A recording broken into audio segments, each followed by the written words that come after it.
all of the paints that Impressionism has introduced change with time. Another reason not to be afraid to lay them down boldly and strongly. Time will soften them considerably. You will hardly find in the palette of the Dutch the colours I ordered. The 3 chromes, orange, yellow and lemon, Prussian blue, emerald green, alizarin crimson, Veronese green, saturnine red. Vincent van Gogh. The artist's original style, his outstanding painting technique and vivid palette are all present in the Red Vineyards at Arles. The radiographic study showed that the artist started the painting without a prior drawing. In general, this was characteristic of the work of the Impressionist painters. Many areas of the radiograph clearly show paint strokes applied to the undried bottom layer of the painting. Microscopic examination of the painting surface revealed areas with flattened pastel strokes. This was a revelation which led to the discovery that Vincent van Gogh was in such a hurry to return his painting to Paris that he had not allowed it to fully dry.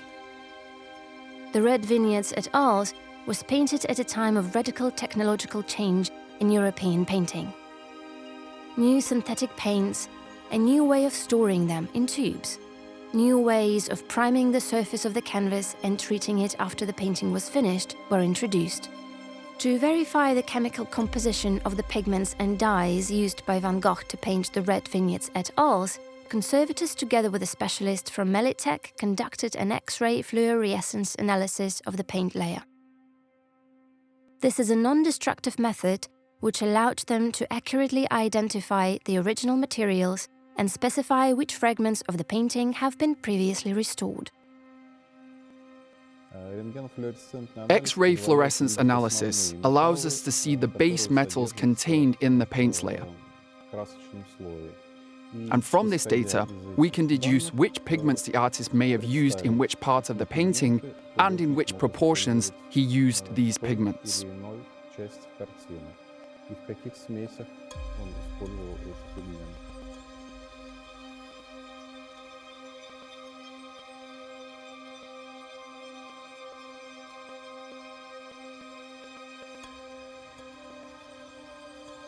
Further research into the composition of the ground and the paint layers of the painting was carried out at the Laboratory of Physical and Chemical Research of the State Research Institute of Conservation. 8 micro samples were taken from the front and back of the painting. In order to accurately identify the materials used by Vincent van Gogh in his painting, we had to examine samples from the painting using physical, chemical and optical methods. Using a combination of such methods makes it possible to accurately identify not only the chemical composition of pigments, fillers and the binder, but also to reveal their characteristic technological features.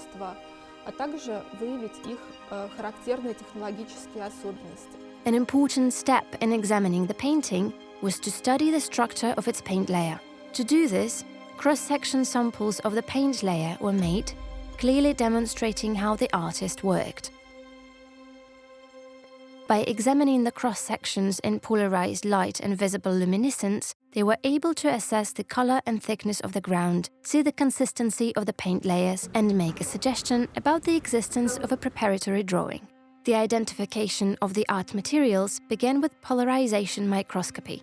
As many inorganic pigments have characteristic crystallo-optical and morphological features, these methods made it possible to identify most of the mineral pigments used.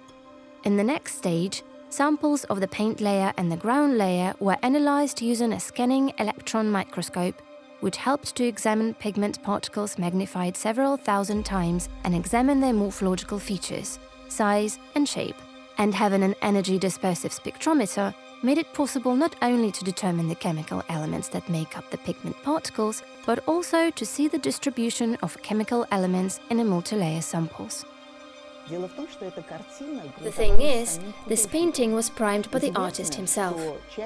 It is known that Van Gogh most often painted on factory-primed canvases. In this case, it was a jute canvas and the priming compound was applied by the artist himself. And, as our research has shown, mainly consisted of barite with a mixture of calcite mixed with a protein binder. The artist used lead white and zinc white. These are indeed the two main white pigments which Van Gogh used throughout his career. It is known that he used lead white in the lower layers of the painting and zinc white in the upper ones. Our research has confirmed it. Interestingly, Van Gogh complained in his letters that the zinc white dries too slowly, but at the same time he believed that for impasto, that is, for the technique of textured brush strokes, zinc white is far more suitable than lead white.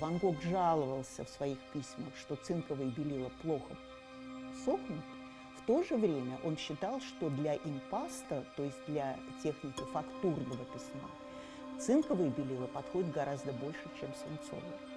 The results of the research made it possible to reconstruct the stages of the artist's work on the painting, to understand the technology of its creation, and to identify the destructive processes affecting its state of preservation.